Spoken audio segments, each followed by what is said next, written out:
বিসমিল্লাহির রহমানির রহিম। প্রিয় ছাত্রছাত্রী ও শিক্ষার্থীবৃন্দ, আসসালামু আলাইকুম।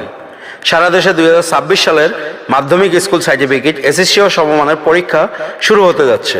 এবারের পরীক্ষায় মোট 18,57,344 জন শিক্ষার্থী অংশ নিচ্ছেন। তোমাদের জীবনের গুরুত্বপূর্ণ এই পরীক্ষার জন্য রইল আন্তরিক শুভেচ্ছা ও দোয়া। ধৈর্য, মনোযোগ ও আত্মবিশ্বাসের সাথে পরীক্ষায় অংশগ্রহণ করো। কঠোর পরিশ্রমের ফল অবশ্যই সফলতা বয়ে আনবে, এই বিশ্বাস রাখো। আল্লাহ তাআলা তোমাদের সকলকে সহায় হন এবং প্রত্যেককে কাঙ্ক্ষিত ফল দান করেন, এই কামনা করি।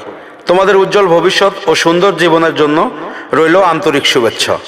শুভেচ্ছাতে মাননীয় প্রধানমন্ত্রীর রাজনৈতিক উপদেষ্টা ও সংসদ সদস্য ঢাকা ৮ আসনের মির্জা আব্বাস ভাইয়ের পক্ষ থেকে আত্মবিশ্বাস নিয়ে এগিয়ে যাও আগামীর পথে, এই অনুপ্রেরণা সকল শিক্ষার্থীর জন্য।